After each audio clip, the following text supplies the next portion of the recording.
आज पांचों पर्वतों की वंदना करके उससे ज्यादा आनंद हुआ।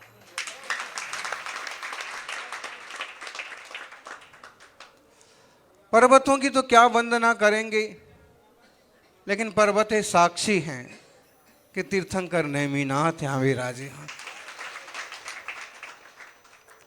महान प्रतापी सम्राट प्रद्युम्न कुमार यहां विराजे होंगे और मुनि बन के तपस्या करते होंगे।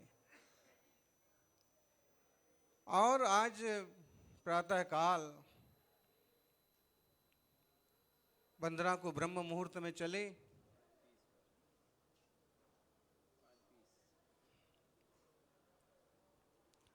और इतना उत्साह, इतनी तेजी के साथ जा रहे थे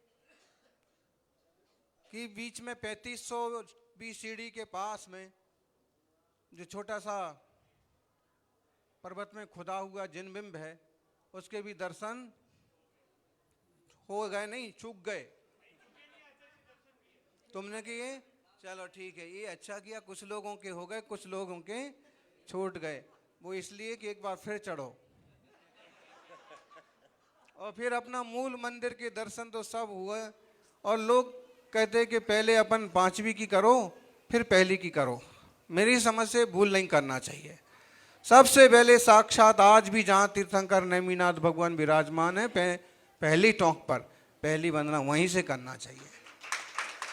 कभी ताला भी लगा हो तो बाहर के सीढ़ी के दर्शन करो, क्यों क्या 10 कदम में क्या बिगड़ जाएगा। तो फिर वहां पहुंचे, अभिषेक हुआ, शांति धारा हुई, 5 शांति धारा, 22 नंबर के तीर्थंकर और लगभग सब 22 हजार में, ज्यादा भी होंगी, लेकिन ऐसे शांति धारा हुई। कई महीनों बाद इस तरह से पहाड़ पर शांति धारा हुई होगी। फिर उसके बाद 3 परिक्रमा करके पारस जी, पहाड़ पर बड़ी मूर्ति विराजमान होना चाहिए। कैसे होगी, कब होगी, ये तो आप बोलते नहीं हो, वो बोलने वाले वहीं रह गए आपके गांव में। बाकी ये है कि मंदिर के पीछे तरफ, चूंकि वहाँ एक छोटा सा भवन भी बन जाना चाहिए जो बरसात वगैरह में काम आए, और मूर्ति भी इस ढंग से विराजमान हो कि अपने को दूर से भी दिखे। तो उस पर विचार यही होगा। तो उसके लिए वहाँ पर मंत्र पढ़े, आज हमने शांति धारा करवाई कि, और 11 लोगों ने 22 में तीर्थंकर करते। वो तो 1000 बोला तेजस ने, तो हजार बोले, नहीं लाख बोलते तो लाख भी हो जाते। तो 11 लोगों ने शांति धारा औपचारिक रूप से आज वहाँ पर संपन्न की। फिर उसके बाद नीचे तरफ हम लोग गए, और जो भवन है उसमें थोड़ा सुधार हो जाए तो वो भी काम में आएगा। और वहाँ एक गुफा है, जैसे हम राजुल की गुफा का रूप दे सकते हैं, जो ऑलरेडी पीछे है वो है, और वहाँ हमें आसानी से जाने को नहीं मिलता है। और जब तक चाबी खोजेंगे तब तक घंटा निकल जाता है। तो अपने वहीं नीचे एक और राजुल की गुफा बना लें, ताकि राजुल जी का भी उसमें भी आके बैठा करें। फिर ध्वज चढ़ाने की बात आई। मंदिर पर ध्वज था नहीं, नज़र तो हमारी भी गई, लेकिन हम क्या बोले अचानक से। तो तेजस बोला कि महाराज जी ध्वज चढ़ाना है, और हाथ में ध्वज भी था। तो कौन चढ़ाएगा, तो मैं चढ़ा दूंगा। इतने में वो कौन से गांव के श्रावक थे, बोरी के श्रावक, उन्हें 22 का आंकड़ा बोल करके भगवान के मंदिर पर ध्वजा चढ़ा। तो सबसे पहले ये चढ़े, इनके साथ साथ वो युवा भी चढ़ गए, 2 युवाओं ने मिलके। और आज, और ऐसे तो वहाँ 100 से ज़्यादा एट ए टाइम उपस्थित थे। आज अद्भुत जो अभी पिछले निर्वाण उत्सव पर हुआ वो तो अद्भुत था ही, लेकिन एक साथ आज फिर से 1000 से ज़्यादा लोगों ने तीर्थंकर जिनेश्वर के। फिर दूसरी टॉक पर पहुंचे, वहाँ पर डिप्टी सीआई, सर्किल इंस्पेक्टर, पता नहीं 25 एक पुलिस वाले वहीं हम बैठे हुए थे। अनिरुद्ध कुमार की टोंक पर, टूटे हुए चबूतरे पर थोड़ा सा हमने सोचा एक कायुसर्ग तो करो, यहाँ आए हैं तो उनका याद किया, स्मरण किया। युवा अर्घ चढ़ा रहे थे तो सब अधिकारी आ गए और नमोस्तु, नमस्कार, प्रणाम, और आप दर्शन के लिए पधारिए, हम सब आपकी सेवा में उपस्थित हैं। तो हमने कहा तो बढ़िया काम हो गया। इस तरह से सामने से प्रशासन निवेदन कर रहा है तो एक मुनि राजों की गरिमा के अनुकूल है। फिर चले तो लगभग, आज कुछ भी कहो, मुनि संघ के कारण से 100 से ज़्यादा पुलिस वालों की भी यात्रा हो गई।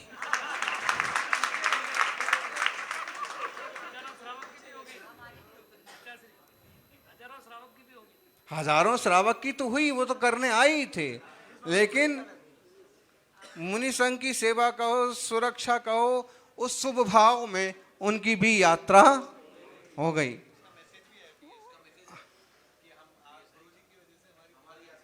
हाँ, और पुलिस थाने से मतलब वो मैसेज भी बता रहे हैं कि गुरु संघ के निमित्त से उनकी भी यात्रा हो गई, वरना कहाँ मौका पड़ता है। जो भी है, फिर कोई कल कलेक्टर के साथ में पारस जी, राजेंद्र जी, संजय जी, विकास, प्रियल जी, जम्बू प्रसाद जी, शरद जी, बड़े बड़े अधिकारी और बड़े बड़े अधिकारियों के साथ बैठक की, चर्चा की, तो उन लोगों ने उनकी सारी बातें स्वीकार की और कुछ जो उनकी चिंता थी वो भी इनको बताई कि भाई देखो, कुछ लोग ऐसे हैं जो इंतज़ार में बैठे हैं कि आप कोई गलती करो और वो तमाशा बनाएं। तो कलेक्टर ने कहा कि हमारी कुछ बातों का ध्यान रखें ताकि ये सब श्रेष्ठ समाज के लिए कोई उंगली ना उठाए। तो सामने से इन लोगों ने कह दिया कि देखिए, हम लोगों को कोई चावल चलाने का शौक़ नहीं है, हम लोगों को कोई जय बोलने का, भगवान हमारे हृदय में बसे हुए हैं, आप फिक्र मत कीजिए, हमारी तरफ से कोई शिकायत नहीं आएगी। निश्चित रूप से ऐसा कुछ भी नहीं हुआ। जाते वक्त युवा अब 1000 हैं तो 1000 में से 4 तो बोल ही पड़ते, तो बीच बीच में बोलते भी थे और आपस में मना ही करते थे, फिर खुद ही बोल पड़ते थे। अब वो संस्कार हैं भक्ति के, क्या मुनि आचार्य श्री जा रहे हैं। और खास मजे की बात कि एक भी अधिकारी नहीं टोकता था कि चुप रहो कि तो ये तीर्थंकर भगवान के प्रताप की बरगड़ाएं, तीर्थ की बरगड़ाएं कहो, ये जीवों का पुण्य कहो या जो भी कहो। फिर चलते चलते पहुँचे तीसरी टोंक पर। तीसरी टोंक पर हमने ध्यान नहीं दिया पहले अपन सीधी 5वीं पर चलते। 5वीं पर गए तो कुछ अधिकारी एकदम स्फूर्ति वाले थे और वो आगे आगे आगे आगे आगे आगे एक सिंगल लाइन बनाओ, चलो हटो, गुरुजी आ रहे हैं, आचार्य से आ रहे हैं। और ऐसे मतलब एक वो जो ऐसे बोलना नहीं चाहिए, लेकिन तीर्थंकर प्रभु के समोषण का विहार होता है और अमुक जाति के देव जो हैं वो व्यवस्था बनाते हुए आगे आगे जाते हैं।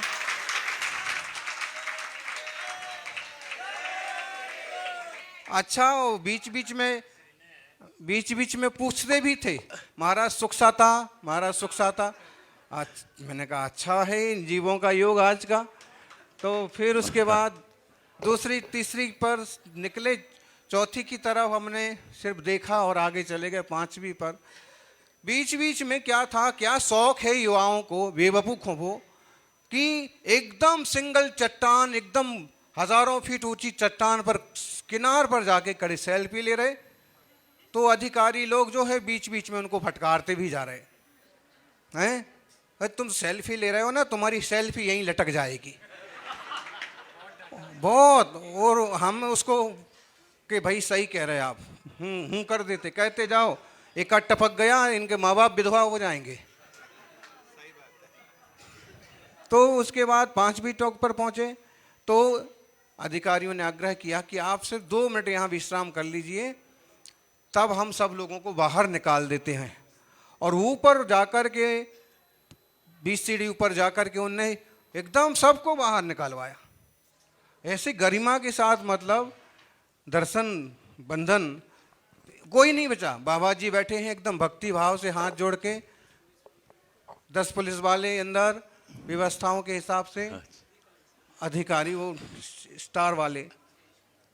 तो ऐसे मतलब एक बार तो ऐसे लगा जैसे प्रधानमंत्री दर्शन करने आए हों। नहीं, नहीं आचार्य श्री, मुझे ये वहाँ का आपका लाइव दर्शन में सुन के ऐसा लग रहा है कि आज आपने अन्य संप्रदाय के बहुत सारे बाबाओं को भी दिगंबर जैन बना दिया है। नहीं, आज ऐसा और सुन, आगे बताते हैं। फिर क्या हुआ कि पहुँचे, एक बार नमस्कार किया तो एक अधिकारी बोले महाराज जी आप परिक्रमा करो, इशारा किया। तब हम एक परिक्रमा की तो संजय बोले कि यहाँ से आप निकलो, 3 परिक्रमा करो। 3 हो गई तो फिर एक और कौन बोला कि अभी तो 2 ही हुई, एक और करो। फिर हाँ विकास, फिर बैठ के नमस्कार करो। फिर हमने कायोसर किया, नेमिनाथ भगवान की जो स्वयंभू स्त्रोत की स्तुति है, जो संघ में रोज चलती है। भगवान ऋषि परम योग दानोत कलम सिंधना, ज्ञान विपुल किरणी सकलम प्रतिबुद्ध बुद्ध कमलाया तीक्षणा। स्तुति की धीरे अपने शांत स्वर में, किसी को विकल्प ना हो।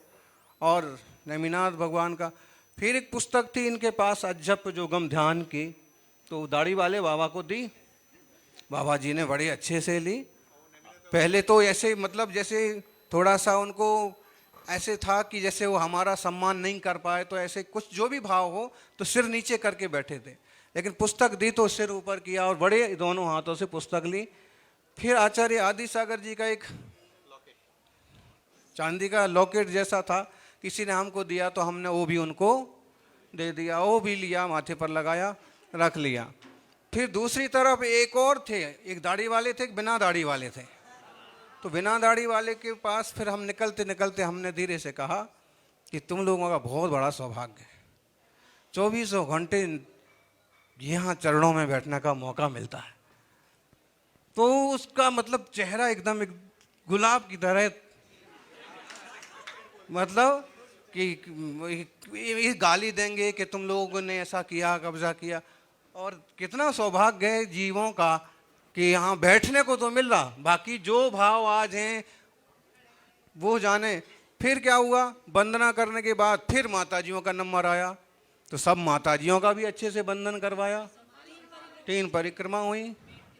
और आज का शायद सालों का पहला दिन ऐसा होगा कि एक भी श्रावक को निकलो निकलो नहीं सुनना पड़ा होगा।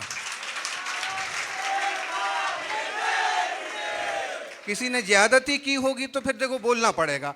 जब हम निकले थे तो 1000 लोग नीचे खड़े थे बेचारे, तो एक बार तो बोलना ही पड़ेगा।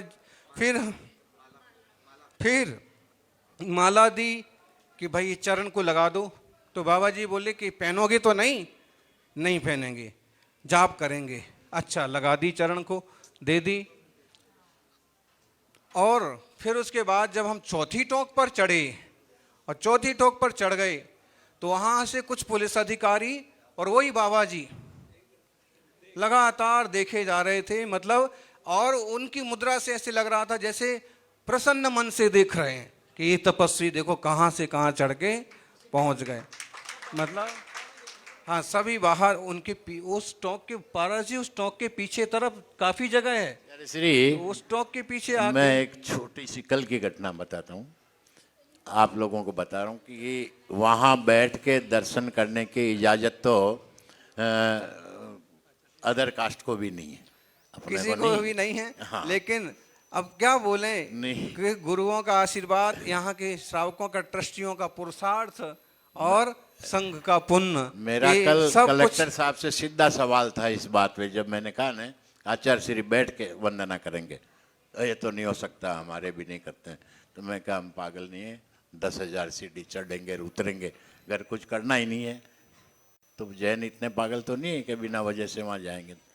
तो फिर उन्होंने निर्देश दिया, लेकिन कल इन आचार्य श्री और उपाध्याय जी के लिए दिया उन्होंने। ये बाकी जो हुआ वो बोनस मान लीजिए आप। अच्छा, ब्रह्मचारी वर्ग, ब्रह्मचारिणी दीदियाँ, संघ सारथी वर्ग, सभी, अजित जी, पंडित जी, फंडावत जी, सभी का हुआ, अरड़िया परिवार, ये तो अकेले ही काफ़ी, इनके ही 1000 आदमी निकल आएंगे। तो उसके बाद चौथी टोंक पर चढ़े। चौथी टोंक पर चढ़ना का मतलब है कि दुनिया का कोई भी एडवेंचर, कोई भी पहाड़ पर चलने वाला बिना साधन के चौथी टोंक पर चढ़ना उसके लिए भी असंभव है, बिना साधन के। और फिर वहाँ तो ये है कि 1 सेकंड को चूके और 1 इंच चूके तो गए।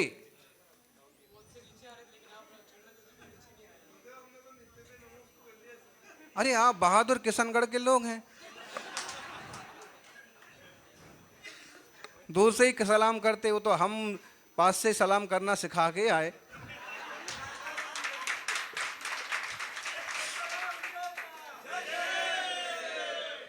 फिर भी आप लोगों ने हिम्मत तो की, 5वीं तक पहुंचे, चौथी पर खड़े रहे, पूरे संघ के साथ दर्शन किए।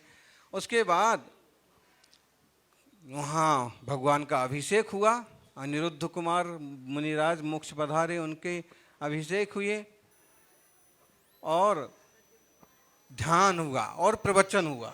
सुबह का प्रवचन आज भी नहीं चूके, वहीं चौथी टोंक पर 10 मिनट का प्रवचन भी। 50 श्रोता थे, सब एक एक पत्थर पर लटके हुए थे। जरा सी हवा चले कि जरा इधर उधर सरके तो वो हुआ। उसके बाद जब नीचे उतरे तो बिल्कुल जैसे प्रार्थना की मुद्रा में खड़े थे बाबा जी सामने। कम से कम बिना दाढ़ी वाले जिनको हम बोल के आए थे बड़े पुण्यात्मा हो, तो वो बिल्कुल प्रार्थना की मुद्रा में कि कैसे भी धीरे धीरे नीचे उतर जाएं। उतर ही रहे थे, मतलब कहीं सरक ना जाएं। तो ये श्रावक तो यहाँ प्रार्थना कर ही रहे होंगे, भैया वो ऐसी स्थिति है कि उसके लिए तो 1000 लोग प्रार्थना करें तो ही नीचे आ पाओ, नहीं तो वहीं से ऊपर मोक्ष पास में पड़ेगा। अच्छा, फिर एक मन हमारा ऐसा हुआ कि आज आ गए हैं तो आज उपवास करेंगे और यहीं बैठेंगे दिन भर। किस लॉन्च करने का भाव हुआ, तो हमने इशारा भी किया कि आप लोग नीचे जाओ, तो ये कोई भी हिलने को तैयार नहीं। ज़्यादा भीड़ भड़क्का में दिक्कत ही होती, ज़्यादा बात्सल्य में ही परेशानी होती। तो जो 50 एक थे, 15 एक तो साधु थे और ये सब, हाँ, और ये तेजस भी थे ही। फिर हमारा मन था, अच्छा इतना उपयोग, इतने निर्मल परिणाम, कोई क्लेश नहीं, कोई कषाय नहीं, कोई वैर विरोध नहीं, किसी के प्रति किसी प्रकार का दुर्भाव नहीं, एकदम सहज शांत परिणाम हो रहे थे। तो हमने इशारा किया कि आप जाओ, हम बैठेंगे। फिर 5-1 मिनट इंतज़ार किया, थोड़ा ध्यान करवाया, फिर जब नहीं हटे तो फिर हमने सोचा कि नीचे ही चलते हैं, नहीं तो आज वहीं बैठ के किस लॉन्च होता, आनंद ही आनंद हो जाता। अभिषेक हुआ चौथी टोंक पर, जाप भी हुए, अच्छा हुआ, सब आनंद आनंद हो गया। और फिर उसके बाद जो मोदी जी का नारा है स्वच्छ भारत, तो चौथी टोंक से उतरते उतरते कम से कम 101 बोतल, 101 पन्नियाँ, 20 चप्पलें और 20 चाय के कप सब बटोरते बटोरते ये बंडी लाल जी के ट्रस्टी तेजस भाई 2 थैले भर करके कमाई करके लाए। अगर बाजार में लेके चले जाएंगे तो 200 रुपये तो कोई भी दे देगा, लेकिन स्वच्छता अभियान मतलब हमारा तीर्थ स्वच्छ रहना चाहिए, और देश के प्रधानमंत्री भी कहते हैं। तो मेरी समझ से ये न्यूज बनना चाहिए कि चौथी टोंक पर भी आज स्वच्छता अभियान के अंतर्गत 2 घंटे तक, ये कई श्रावक थे, इनके साथ कई युवा थे, उन्होंने सब साफ सफाई का काम किया। तो 2 काम, 1 पंथ 2 काज हो गए। फिर वहाँ से चढ़े तो हमें पता था कि तीसरी टोंक के पास में एक मूर्ति खुदी हुई है पहाड़ में, तो उसको देख करके हम थोड़े व्याकुल हो गए कि दिख ही नहीं रही। चढ़ते चढ़ते फिर कुछ लड़के आए, उन्होंने कहा महाराज जी ये मूर्ति है। तो तीसरी टोंक के मतलब जब हम चौथी की तरफ जाते हैं और तीसरी से उतरते हैं तो 101 सीढ़ी पर एक मूर्ति है, तो वैसी मूर्ति है जैसी चौथी टोंक के ऊपर है। तो फिर ये हमारे 1-2 मुनि महाराज चौथी टोंक पर नहीं जा पाए, तो हमने कहा देखो ऐसे ही मूर्ति वहाँ पर है, ऐसे ये है, आप इसके दर्शन कर लो, ये चौथी टोंक से ही जुड़ी हुई टोंक है, उससे कंटिन्यूड है, आप दर्शन कर लो। फिर वो हो गया। उसके बाद फिर शेषावन, फिर उसमें गए हम लोग, गोमुख कुंड नहीं, तीसरी टोंक पर चढ़ के आए तो दर्शन किए। फिर एक जगह एक मंदिर था, तो जैसे हम उसकी सीढ़ी पर बैठे थके तो वहाँ बाबा जी मुस्कुराए, मतलब उनका आशा था कि आप अंदर आके बैठो। लेकिन हम फिर वहाँ से नीचे चले गए। उसके बाद देवी जी के मंदिर के अंदर होकर के दोबारा फिर से गए हम अनिरुद्ध टोंक पर, और वहाँ जो कुछ बंद था उसको युवाओं ने टेढ़ा मेढ़ा करके बराबर रास्ता बना दिया। तो ऐसे ही गोमुख कुंड में गए। गोमुख कुंड में 24 तीर्थंकर के चरण थे, चरणों के आगे नंदी रख दिए इतने बड़े। तो ये 4 लड़के आए और नंदी जी को उठा करके दूसरी तरफ रख दिया, और फिर चारों सब चरण का दर्शन किया। और जब निकले तो बाबा जी को उन्होंने एक पुस्तक दे दी, बाबा जी खुश हो गए। फिर सबको पोहा बांट रहे थे बाबा जी, लेकिन हम जब पहुंचे तो पोहा तो नहीं, लेकिन इशारा ऐसे किया कि इस तरफ अंदर तरफ है। तो मतलब आज कोई भी ऐसा घटना ही नहीं बनी कि आज के दिन से, तो आज के दिन के निमित्त से नहीं हम कह सकते कि वहाँ पर गाली गलौज होता। आज के दिन को अगर हम एक मुख्य दिन माने तो आज के दिन किसी ने त्रुटि की हो तो भली हुआ हो, वरना फिर वहाँ से शेषावन की तरफ से उतरते हुए आए। शमोषण जो है श्वेतांबर मंदिर, वो भी देखा, चरणों का दर्शन किया। चलते चलते बंदर भी मिल गए, हमारे साथ पहले से बहुत थे।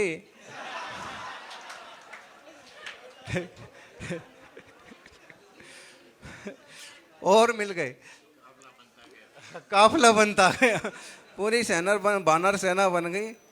फिर एक श्रावक ने हाथ पर चावल रख दिए मेरे, वो बहुत मतलब, तो वो बंदर आया और हाथ में से ले लेके, और फिर दूसरा आया, वो उससे उसका ज़्यादा होशियार, उसने हाथ में से लेना तो ठीक है, हाथ पकड़ा और मुंह लगा के हाथ में ही खाने लगा। और उसका देखिए, मतलब है पशु भी आपके वाइब्रेशंस को पहचानते हैं। उसके दांत होते हैं, बंदर काटते भी हैं, लेकिन उसके सिर्फ ओंठ छू रहे थे हाथ हथेली को, और चावल खा रहा था। करुणा कैसे पंचेंद्री संगी पर्याय है, और किस पर्याय में जीव पहुंच गए। अब तुलना करो, बाबा जी वहीं बैठे हैं, चाहें तो अपार पुण्य कमाएं, और शायद आज कमाया भी होगा। ऐसे ही पंचेंद्रिय बानर हैं, वो भी जंगल में रह रहे, लेकिन उनको पता ही नहीं है तत्व क्या है, स्वरूप क्या है। उसी जंगल में तपस्या करके नेमिनाथ भगवान बन गए, उसी जंगल में रह करके ये लोग कुछ नहीं कर पा रहे। उसी जंगल में यात्रा करके हम जितने परिणाम जोड़ेंगे उतना ज़्यादा पुण्य कमाएंगे, उतना ज़्यादा आत्मानुभव की तरफ जुड़ेंगे। चौथी टोक पर हमने यही कहा कि हम इसलिए नहीं आए हैं थकने के लिए, हम तो यहाँ की वाइब्रेशंस लेने के लिए आए हैं कि आपने कैसे यहाँ से एकांत में साधना साधी, कैसे तत्व निर्णय किया, कैसे भेद विज्ञान के बल पर अद्भुत निर्भयता पैदा हुई। निर्भयता है, लोग तो बंदर से डर ही रहे थे, शेर आता तो क्या होता, बोलो। तो वो सब भी जीव हैं, वहां से उतरते हुए चढ़ते आए। अब लोग कहते जय नेमिनाथ नहीं बोलो, रास्ते में आए तो नींबू पानी वाले और जो लोग बैठे थे वही बोल रहे थे जय गिरनार जय नेमिनाथ। अरे भैया, अब वो तो उनको तो हमने नहीं सिखाया। अरे ये तीर्थंकर नेमिनाथ की महिमा ही है। वो टोंक पर जब तक बाबा जी बैठते हैं, जब तब तक भले ना बोलें, वो भी टोंक से उतरते ही जय गिरनार जय नेमिनाथ बोलते होंगे। सबके हृदय में कुछ ना कुछ प्रीति तो उनके प्रति होगी ही होगी। उन चरणों के पास बैठते बैठते कुछ ना कुछ अपनापन तो आता ही होगा। भले देखो भाई, अब हम एक बात कहें कि उनके हिसाब से उन लोगों की आजीविका का वो साधन भी है। कितने लोगों का पोषण होता होगा, फिर अचानक से आपको कैसे दे देंगे। दूसरी तरफ से हम थोड़ा सकारात्मक सोचें कि आपको मिल जाए, तो आप इतनी पक्की सेक्रेटरी नहीं रख सकते हैं, इतनी पक्की सिक्योरिटी नहीं रख सकते हैं और इतनी बड़ी सुरक्षा नहीं रख सकते हैं, और ना हर रोज 1 लाख आदमी दर्शन को ला सकते हैं। अभी यही सोचो कि सिक्योरिटी भी बनी हुई है और लाखों लोग दर्शन भी कर रहे हैं। बस उसमें हमको ऐसे ही चाहिए कि जैसे हमको आज दर्शन हो गए ऐसे ही हमेशा होता रहे। बाकी आप लोग खाओ पियो खुश रहो। पारस जी को चिंता लगी हुई थी, सूं थसे कोशिश भी अच्छी से अच्छी जमाई, लेकिन जब जिसकी चिंता पारस को होती है, पारसनाथ को होती है, उसके काम तो आपो आप बनते चले जाते हैं। बस अब दूसरी टोंक पर हो जाए और पहली टोंक पर बड़ी मूर्ति के लिए बढ़िया योजना बन जाए और ऊपर की धर्मशाला व्यवस्थित हो जाए और जिनालय। बाकी 5वीं टोंक के पास में कुछ मिल जाए। हाँ, ये तो नक्शा बना के भी ले आए, वो 4 कदम आगे चलते हैं। राह कठिन है। सही स्थिति का चित्रण किया, इतनी अपेक्षा तो मुझे भी नहीं थी। उम्मीद जरूर थी कि सब कुछ सही होगा। खूब सहयोग किया, रास्ते में कई बाबा लोग मिले और ऐसे बराबर बंधन करते थे। उसका कारण है महाराज जी कि आज कहीं न कहीं हो न हो, मेरे ख्याल से स्वर्ग से देव लोग उतरे थे यहाँ इस पहाड़ पे। अपने आगम में ये व्यवस्था भी है कि कोई विशेष प्रयोजन पे देवलोक स्वयं धरती पे आते हैं। तो इससे बढ़िया प्रयोजन कोई दूसरा क्या हो सकता है कि इतना बड़ा विशाल संघ आज भगवान नेमिनाथ के दरबार में जा रहा था। तो ये सारी जिम्मेदारी मेरे ख्याल से इंद्रों और देवी देवताओं ने आज निभाई।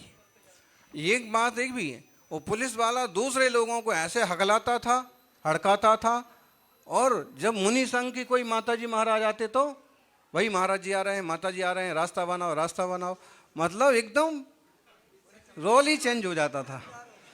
और इतने बड़े बड़े अधिकारी एकदम विनम्रता से कैसे हुई वंदना महाराज साहब।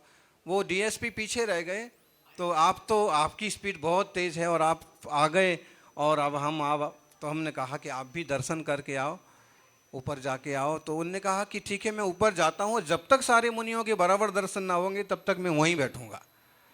मतलब जिला का अधिकारी, और इस तरह से कहीं ना कहीं वही बात है कि हमारे गुरुजन, गुरुवर सन्मति सागर जी कहिए, निर्मल सागर जी कहिए, या स्वर्ग के देवता कहिए, वो भी कहीं ना कहीं सहकारी बने होंगे।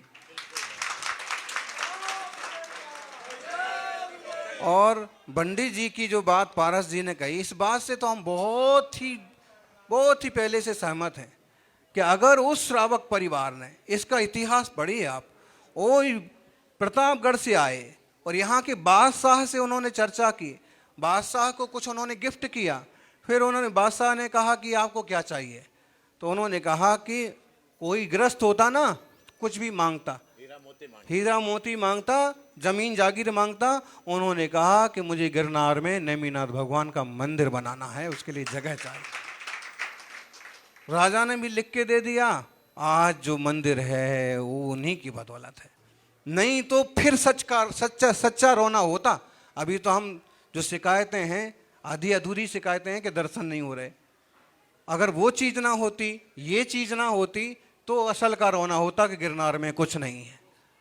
और जूनागढ़ में भी वो मंदिर, हम जानबूझ के वहाँ विश्राम किए, लोगों की नज़र में आए कि जूनागढ़ में भी मंदिर है।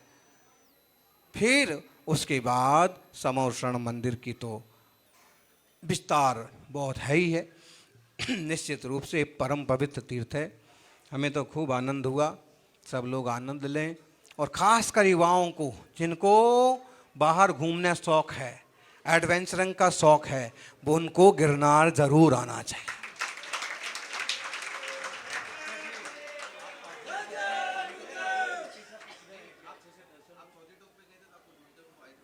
हाँ, अच्छा ये हुआ, हम जब चौथी टोंक पर चढ़ गए तो सारे अधिकारी सब वहीं, पहले तो उनका जमावड़ा लग गया 20, हाँ, फिर ऊपर किसी को जाने भी नहीं दिया, लेकिन उनको पूरी फिक्र थी। और फिर जब तक हम नीचे नहीं आए, 2 घंटे लगे होंगे, तो तो कुछ तो अधिकारी चले गए थे, लेकिन जिम्मेदार अधिकारी फिर भी वहीं खड़े थे। फिर पूरा रवाना किया, फिर एक तरह से हमको सही दिशा दी। उसके बाद तो ये तो सब चमत्कार ही है।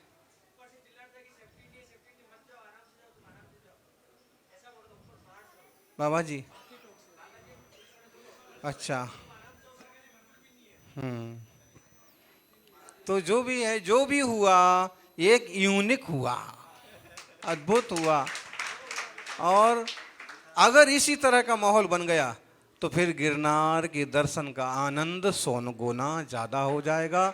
आज के लिए प्रशासन को भी आशीर्वाद, और बाबा जी वगैरह जो वहाँ उपस्थित थे, उससे संबंधित जो महंत जी वगैरह हैं, उसके लिए जिन लोगों ने कोशिश की, ट्रस्ट कमेटी, पारस जी वगैरह, तेजस जी और बंडी जी, और कविता का एक लड़का बोला कोई कि महाराज भी क्या कमाल दिखाते हैं, एक कविता सुनाते हैं और गिरनार लूट लाते हैं।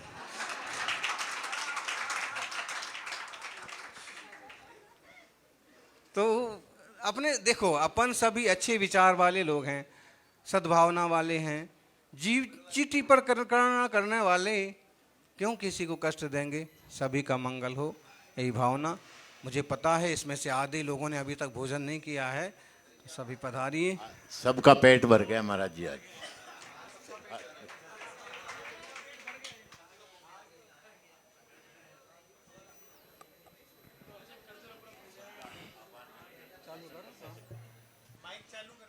हेलो, आप लोगों ने सबने आज का अनुभव आचार्य श्री ने जो बताया, शायद आप लोगों को भी बहुत खुशी हो रही होगी। अब मैं अंत में इस तेजस कुछ बोलना है? मैं अपना ये अभिप्राय, ये तेजस जो है ना, तेजस इसकी जो खिलाड़ी सूरत है ना, ये दाढ़ी वगैरह बना के आता है, तो असली तेजस ही भगत है सिंह महाराज। जैसा दिखता है। नहीं, बहुत कर्मठ कार्य करता है बंडीलाल कारखाना का, अकेले के कंधे पे। हाँ, चौथा पहाड़ तो हम पहले भी चढ़े थे, ए था तो चढ़े, आज ए था तो चढ़े, ए नहीं होता तो हम चौथा पहाड़ नहीं चढ़ते।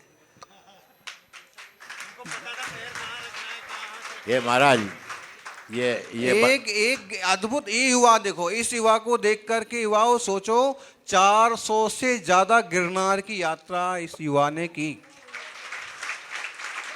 ऐसा महाराज 14 बार से ज्यादा चौथी टोंक पर चढ़े। तेजस कोई बंदर से कम नहीं है। मैंने एक इसकी क्लिप देखी थी, झंडा फहराने के लिए से ऊपर चढ़ गया। आज ही मैंने स्पेशल फोन किया, रे कभी गिर जाएगा तो यार। बोले मैं तो रोज चढ़ता हूँ। खैर, तू भी देवी देवताओं के रक्षा कवच में है, मस्त रहे, कोई चिंता मत कर। हाँ, और आप सब बड़ों का उसको प्रोत्साहन मिलता रहता है, ये अच्छा है।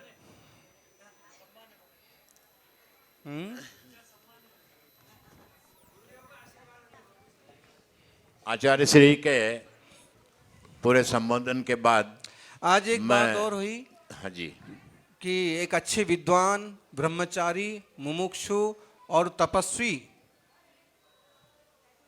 जिनके नए विज्ञान हमको भी पसंद हैं, सुमत प्रकाश जी, ब्रह्मचारी सुमत प्रकाश जी, बहुत बढ़िया 7 वक्ता है। प्रतिमाधारी। मुमुक्षुओं में प्रतिमाधारियों के दर्शन करना हो तो आप सुमत प्रकाश जी को जरूर देखिए।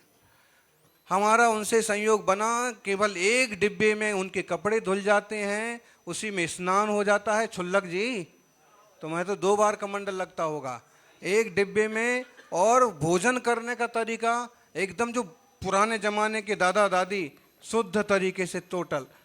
एक बार हमने कहा कि ऐसा नहीं मिलता है तो क्या करते हो? अपने हाथ से बना करके खा लेता हूँ, लेकिन अशुद्ध भोजन। तो ऐसे उनके पास रहने वाले युवा मिले और उन्होंने कहा कि महाराज जी, भैया जी ने नमोस्तु भिजवाया है और याद किया है, और आपके सानिध्य में जो तत्व चर्चा हुई उसकी स्मृति कराई है। तो हमने कहा एक बार फिर से कोशिश करें कि अपन बैठ के नए विज्ञान पर और गंभीर विवेचन करें सुने, तो उनको भी आशीर्वाद दिया चौथी टोंक से। ओम। महानुभाव, सब कुछ शायद मेरे बताने पे किसी को भरोसा आधा होता, कम होता, अधूरा होता, लेकिन आचार्य श्री ने अपने ओ श्रीमुख भैया, से सारी स्थिति का चित्रण किया है। और ये आप जितने 200-500 बैठे हैं, ये संदेश यहाँ तक सीमित नहीं रहेगा, ये पूरे भारतवर्ष में जाएगा। मैं अंत में मैं तो खुश हुई, बहुत सारे लोग मेरी कम्युनिटी के भी आज ये संदेश सुन के बहुत प्रसन्नता जाहिर कर रहे होंगे और हौसला बढ़ रहे होगा कि अब हम भी जाएंगे। अब मैं आज के इस विशेष प्रयोजन में जो जो भी सहयोगी रहे, शासन, प्रशासन, पुलिस, अधिकारी, कार्यकर्ता, बाबा लोग, विशेष तौर से अन्य समाज के जितने भी साधु बाबा लोग या कर्मचारी लोग थे, उनके अच्छे सहयोग और स्वभाव से खुश होकर मैं उन सब का बहुत बहुत आभार व्यक्त करता हूं और अपेक्षा करता हूं कि यही व्यवहार हम आपके साथ और आप हमारे साथ बनाए रखें। कभी कोई कोर्ट कचहरी विवाद की आवश्यकता ही नहीं पड़ेगी। इसके साथ आप सभी का भी बहुत बहुत धन्यवाद। जिन्होंने अभी जिनका खाना बाकी है, अब आप इस विषय से फ्री हैं। किसी का धन्यवाद। कोई जय जिनेन्द्र। किसी का कोई प्रश्न, कोई जिज्ञासा, कोई